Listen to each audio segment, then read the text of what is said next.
Bonjour à toutes et à tous, on va continuer avec GIMP 2.10.24 sur l'outil de tracé polygonal, enfin l'outil chemin. Alors vous avez remarqué que la vignette change pas, il n'y a que le titre et le numéro de vignette, enfin le numéro du tuto qui change. Alors j'avoue j'étais un peu feignant sur ce coup-là, mais n'empêche que bon, on avance un petit peu sur l'outil tracé. Donc ne vous fiez pas aux vignettes et on va continuer là-dessus. Donc aujourd'hui je vous propose de tracer à partir d'un chemin. Alors pour cela, ici je suis sur l'onglet chemin, vous voyez qu'il est vide. Je retourne ici sur l'onglet calque et j'ai préparé à cet effet deux calques. Un calque de fond qui va servir à visualiser ce qu'on fait et un calque de tracé. Alors pour cela, on va avoir besoin de visualiser au niveau des brosses que vous connaissez déjà. Donc on peut choisir une brosse ici comme on avait vu la dernière fois avec la petite farandole ou autre. Donc on peut choisir une brosse, peu importe. Et on va avoir également besoin de des motifs. Donc on peut choisir un motif quelconque ici. Bon voilà, moi j'ai pris celui-ci au hasard. Alors évidemment les motifs on les a pas encore vus, mais juste en sélectionnant ici, vous allez pouvoir avoir ces motifs. Si vous n'avez pas l'onglet, il suffit d'aller sur cette petite flèche ici, configurer cet onglet, et puis ajouter un onglet. Et ici vous allez avoir quelque part motif qui se trouve ici. Voilà, il suffit d'ajouter, puis c'est bon. Donc moi je vais pas le faire parce qu'il est déjà. On va donc tout simplement créer un tracé. Alors pour ça, l'outil chemin, maintenant je vous fais pas l'insulte de vous recommencer le tuto que j'avais fait. Donc on trace, donc je vais faire ici un chemin tout bête, voilà. Alors ici, une modification. Voilà, je prends juste une petite courbure et on n'en parle plus. Voilà, donc là, maintenant, si je vais dans l'outil, dans l'onglet chemin, tout là-haut, eh bien, je vais avoir ici un chemin. Donc c'est le chemin qui est tracé ici à l'écran. Alors vous avez vu que ce chemin est ouvert et n'est pas fermé. Cela va impliquer que GIMP, dans sa petite tête, va nous, lui, remplir, lorsqu'on va lui demander un remplissage, il va nous remplir ça à sa sauce. On va voir tout à l'heure, c'est la surprise de GIMP. Donc, on a maintenant, toujours ici dans les options d'outils de l'outil chemin, on a la possibilité ici de voir une sélection depuis le chemin, on a déjà vu. On peut remplir le chemin, c'est là que ça va faire une surprise. Donc si je remplis le chemin, donc couleur pleine ou motif. Donc ici je vais prendre une couleur pleine. Et la couleur pleine, c'est celle qui est sélectionnée ici en couleur d'avant-plan. Donc pour ça je vais annuler. On va regarder en double-cliquant ici sur le petit carré blanc, qui est la couleur de premier plan, et je vais lui prendre un rouge par exemple. Je valide. Donc maintenant, si je fais remplir le chemin avec une couleur pleine, vous allez voir ce que nous fait GIMP. Il détermine une surface qui sont entre le premier et le dernier point. C'est-à-dire que nous, on n'a pas refermé, mais lui, il a décidé que fermer, c'était de là à là. Souvenez-vous ce que je vous disais. GIMP, quand il ferme, il ne fait que prendre le chemin le plus court. Donc c'est pour ça que vous allez avoir ce type de motif ici. Donc si je fais, par exemple, une modification du tracé, hop, voilà, comme ceci. Et je fais de nouveau remplir le chemin, donc avec une couleur pleine. Voilà, il va décaler ici, donc de ce point-là à ce point-ci. C'est pour ça que vous allez avoir des surprises si vous ne fermez pas un tracé et que vous avez décidé en fait de le remplir par suite. Bon, c'était une petite aparté. On a maintenant la possibilité, alors là je vais tout simplement faire une flopée de CTRL-Z, jusqu'à revenir sur mon chemin. Voilà, je reviens sur mon chemin, CTRL-SHIFT-Z parce que j'en ai fait un de trop.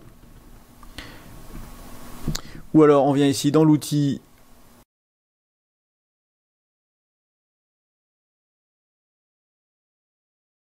voilà. On peut venir dans l'outil ici revoir les différentes opérations, l'outil historique. Voilà.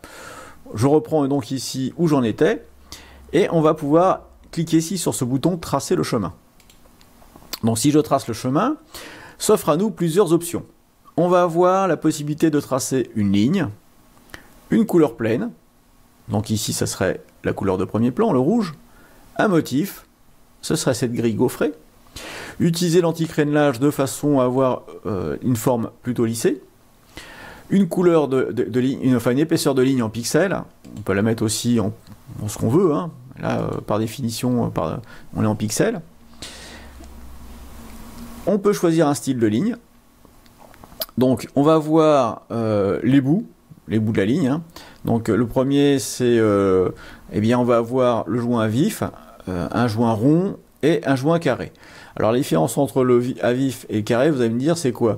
Eh bien c'est que le carré il englobe complètement le tracé, alors que le joint à vif lui non. Le résultat est à peu près le même visuellement. Et donc après on a les jointures donc à angle droit, en rond ou en biseau. Alors on va utiliser directement ici un tracé avec un motif. J'aurais pu prendre la couleur pleine, mais je vais prendre le motif. En 20, je vais prendre des bouts, allez, un bout comme ceci, hein, et le biseau pour les angles. Alors la limite de la pointe, ici, donc je vais prendre, là il me propose 10 pixels. Moi je vais en prendre une vingtaine, voilà. Et au niveau du trait, on va pouvoir choisir ici une ligne, des traits longs, etc. Donc là, je vous laisse explorer hein, tranquillement. Je ne vais pas vous faire le détail de ce qui existe. Il suffit de cliquer pour le savoir. Je vais utiliser personnellement la personnaliser pour vous montrer justement comment on peut personnaliser. Alors, par exemple, ici, on va avoir des traits gris. Donc, c'est pour nous montrer un petit peu la répétition. Puis ensuite, on va avoir un trait blanc et un trait, deux traits blancs en fait. Donc là, c'est pour, voilà, on coupe, on peut couper. Donc je peux faire par exemple point, non, point, point, je reclique ici, point, et puis celui-là, hop. Alors c'est pas évident, alors j'ai, hop, point, point, trait, alors je maintiens enfoncé et je garde, point, trait, trait, voilà. On va garder ça, comme ça, par exemple, et je trace. Voilà, donc il m'a fait, alors je vais sélectionner ici la visualisation, donc on a en trait rouge le tracé de notre sélection, enfin de notre outil chemin. Donc si je sélectionne ici un autre outil, maintenant on l'aura plus. On aura donc le tracé de l'outil chemin en rouge, c'est juste pour la visualisation. Si j'enlève la visualisation, on va juste avoir le motif avec le tracé. Alors vous voyez que par exemple, ça peut être intéressant si vous voulez faire une bordure spécialisée, tracer une route, peu importe. Vous pouvez personnaliser à souhait votre pointillé. Donc là, j'avoue que c'est pas très pratique parce que bon, mon ordinateur lag un peu pendant que je filme l'écran, donc j'ai du mal à obtenir le résultat. Mais avec un peu de patience, vous arrivez à faire un pointillé exactement comme vous voulez. Donc voilà pour le tracé ici. Alors, je vais de nouveau activer et je vais déplacer maintenant avec l'outil déplacement. Je vais venir ici activer le chemin et je vais déplacer mon chemin un petit peu comme ceci. Hop.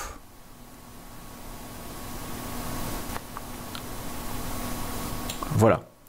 Donc là, j'ai déplacé mon chemin. Je vais revenir sur mon calque. Je vais bien sélectionner ici dans Tracé. Et je vais retourner ici sur l'outil chemin. Donc pour là, je vais toujours dans Tracer le chemin. Je sélectionne l'outil chemin ici. Je sélectionne mon chemin. Clic. Voilà. Et maintenant, je peux tracer le chemin. Si je ne sélectionne pas, je vais avoir des soucis. En fait, ça ne va pas répondre. Donc je fais tracer le chemin. Et là, au lieu de prendre, je dirais, un tracé, je peux prendre une couleur pleine. Bon, vous aurez compris, ici, je vais avoir un trait rouge qui va suivre mon chemin. Bon, après, je peux aussi tracer avec l'outil de peinture. Donc là, j'utilise soit le pinceau, donc on va reprendre les références d'outils du pinceau, la gomme, l'aérographe. Donc si je prends par exemple MyBrush, ici, on va émuler une brosse dynamique. Donc dans MyBrush, ici, je vais juste aller dans Brosse MyPaint. Et on va choisir une brosse, allez tiens, light. Peut être marrant. Je retourne ici, donc, vous voyez, donc j'ai sélectionné la bonne brosse. Alors, vous voyez, j'ai cliqué, ça ne prend pas. Il faut que je resélectionne mon chemin pour le tracer. Voilà, ça c'est un impératif. Donc, je vais tracer avec l'outil MyBrush. Alors, où est-ce qu'il est? Voilà. Et je fais tracer.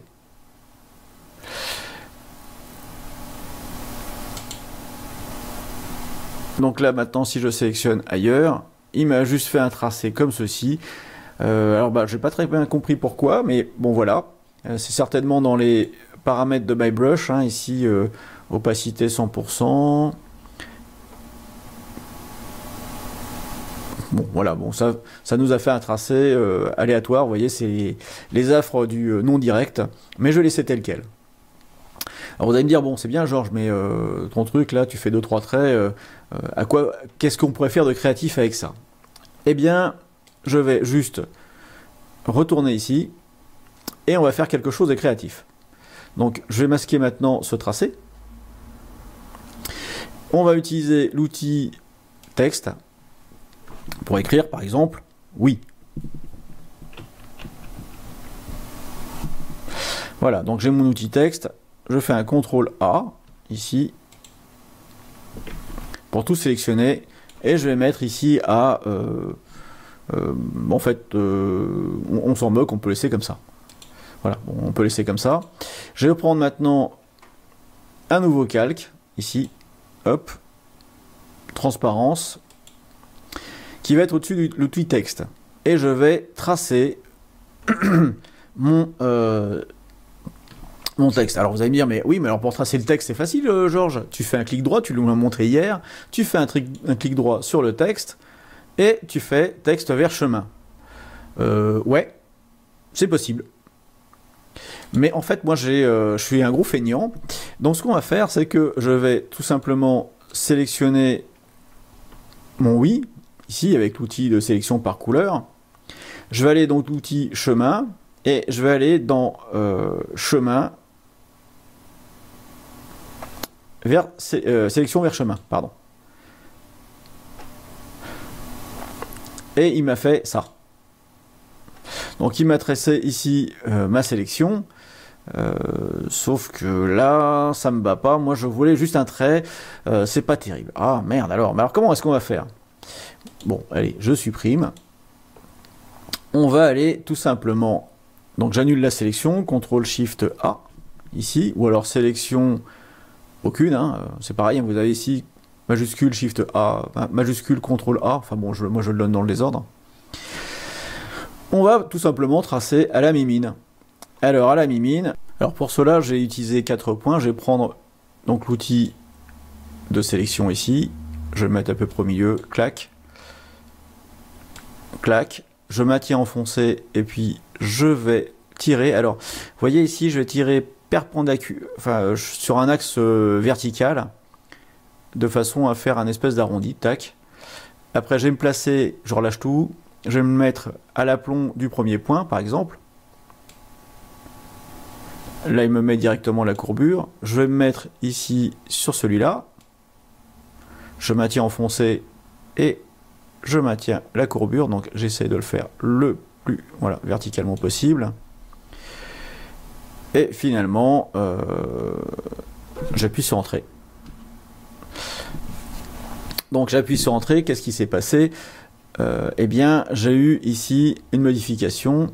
Donc maintenant, si je sélectionne mon... Alors je ne sais pas pourquoi il m'a fait CTRL-SHIFT-A. Voilà.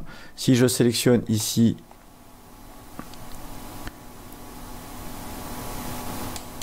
Voilà, j'ai un point qui va relativement se fermer. Voilà, j'ai fait coïncider, puis terminé.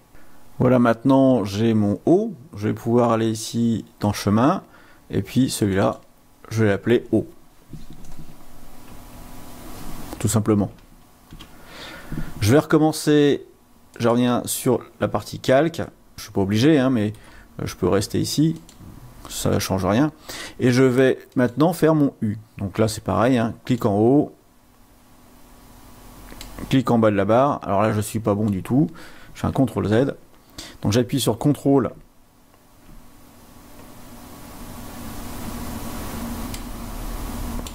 En fait, non, j'appuie pas sur CTRL. Voilà, je me mets sur l'autre barre en face. Là, je vais tout simplement ici. Alors je vois que en faisant ça, ça donne pas un résultat satisfaisant. Il faudrait soit que je bouge ici cette poignée. Donc CTRL Z. Je vais mettre un point au milieu. Le modifier ici. Voilà. Et là, j'ai un meilleur résultat. Alors, vous voyez là, je me mets carrément à l'horizontale. Je recommence ici. Il est bon. Et je me mets tout en haut. Et là, j'ai mon U. Voilà, donc celui-là, je vais l'appeler U.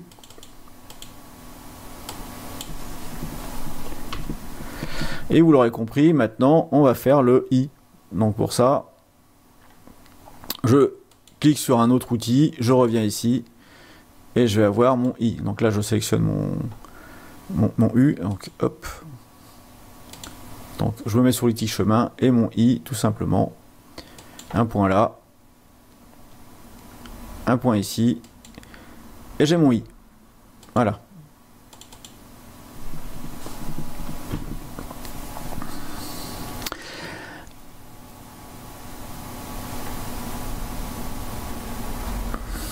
Alors, là j'ai mes trois lettres, donc je vais pouvoir les tracer indépendamment ici. En prenant ici le O. Mince. CTRL Z. J'ai oublié, il faut que je repasse ici. Voilà. Et maintenant, je reviens sur mon... Sinon, voilà. Donc il faut changer d'outil pour revenir là-dessus, sinon il va continuer le tracé du I. Donc je reviens sur mon O, et puis là maintenant je vais pouvoir le tracer. Alors je vous ai montré comment le tracer depuis la boîte à outils chemin. Maintenant on va aller dans l'onglet chemin. Donc si je suis ici sur O, c'est même plus simple, j'ai plus besoin de sélectionner. Regardez, hop, je viens ici, je sélectionne le O, et je viens directement ici sur l'outil peindre le long d'un chemin. Et vous voyez qu'on a exactement la même boîte de dialogue. Alors ce qui peut être intéressant, c'est d'utiliser l'outil pinceau, émuler une brosse dynamique. Alors on va regarder ce qu'on a comme pinceau, ici, hop, on va en prendre un sympa, on a Pencil Scratch par exemple, bon je vais laisser celui-là, et je vais peindre avec. Alors pour cela, je vais retourner d'abord dans les calques, ici, cacher le texte, et revenir ici. Alors vous voyez que le calque qui est sélectionné ici, le O est rouge et les autres sont bleus. C'est-à-dire que là on visualise les autres lettres, mais je n'ai que le O qui est peint. Alors là mon oui il me paraît un peu petit. Donc ce que je vais faire, c'est que je peux l'agrandir. Enfin bon, on a vu comment les agrandir la dernière fois. Est-ce que cela vaut la peine de le... Oui. D'accord, bon alors ok, je recommence. Donc on va utiliser l'outil ici d'agrandissement, de mise à l'échelle. Je sélectionne bien ici le chemin, je suis sur mon chemin et je l'agrandis. Voilà, alors réinitialiser, conserver. Et là, je vais avoir mon O qui va conserver sa proportion. Voilà, mise à l'échelle. Je recommence ici, le U. Alors, je n'ai pas noté en fait la taille, le dimensionnement de la mise à l'échelle. Alors, je déplace un peu ici. Mais vous pouvez très bien regarder ici le ratio de combien vous avez mis à l'échelle. Hein. Ça, c'est pas... Ou vous idées de règles ou autre. Ou alors, ici, le I. Hop.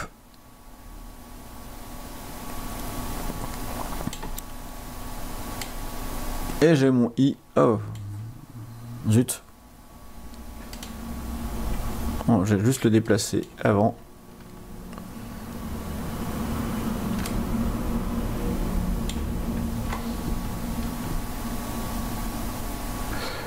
Allez, je le déplace. Donc j'utilise bien ici toujours l'outil de déplacement pour les contours. Voilà, hop.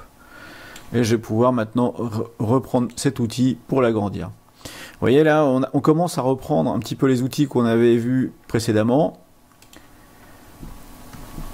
Et là, j'ai mon oui qui est, ma foi, mal centré. Mais bon, allez, je suis pas en train de faire du... Donc là, on a le haut que j'ai sélectionné, qui est en rouge. Je vais cliquer ici sur peindre le long d'un chemin, tracer avec l'outil pinceau, et je trace. Hop, il m'a fait un truc comme ça. Je vais prendre maintenant le U. L'outil pinceau, en fait, au lieu de mettre un track direction, on va marquer... on va prendre autre chose, hein, par exemple une vitesse. Je sais pas si ça marche en mode non... Voilà, donc ici, il m'a émulé, vous voyez, une peinture, un espèce de... Donc là, la vitesse, c'est pas mal, mais CTRL Z, hop. Il faut que j'y mette peut-être plus de force.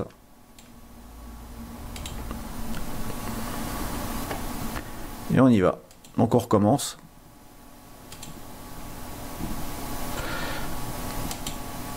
Voilà, bon, donc ça donne un U stylisé comme ça. Alors GIMP il arrive mal à tracer jusqu'au bout, hein. Bon, et après on a le I, et alors là si je veux, moi je peux changer la couleur. Ici je vais prendre par exemple un bleu, je valide, je peux changer ici la brosse, donc je vais dans l'outil brosse, je change la pointe, et par exemple je vais prendre allez, des petites étoiles. Donc je sélectionne les petites étoiles et je trace. Donc ici on avait une option dynamique qui était validée. Vous avez vu? Et si je fais un CTRL Z et je n'émule plus la dynamique de brosse, c'est-à-dire qu'ici il ne tiendra pas compte, et je trace, je vais avoir des belles étoiles ici. Donc ces étoiles, si je veux les espacer, je vais jouer sur cette boîte de dialogue. Voilà, bon, je reviens pas trop sur les brosses. Et donc on obtient ce tracé, ici, comme ça, tout bête.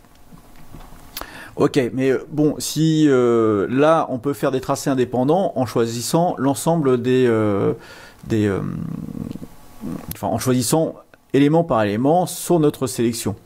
Alors, si je veux, moi, avoir l'ensemble, donc ici, si je fais un clic droit, donc on peut modifier, on peut fusionner les chemins visibles. Alors, ça, comment dirais-je, c'est sympa, mais on va tout perdre sur le reste. On peut faire des intersections, on peut soustraire, on peut... Voilà, bon, donc ça, il y a pas mal de choses. Mais on va perdre des informations. Alors, je vais supprimer celui-là, je suis obligé. Et maintenant, je vais faire un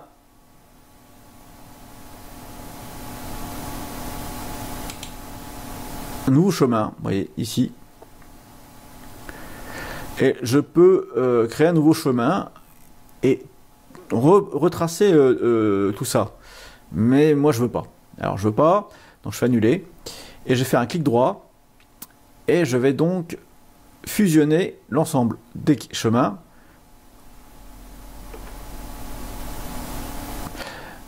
Et là vous voyez ce que me dit GIMP. Il me dit que pour fusionner les chemins il faut qu'ils soient visibles. Intéressant. Je fais un CTRL Z, je maintiens mon chemin sans nom.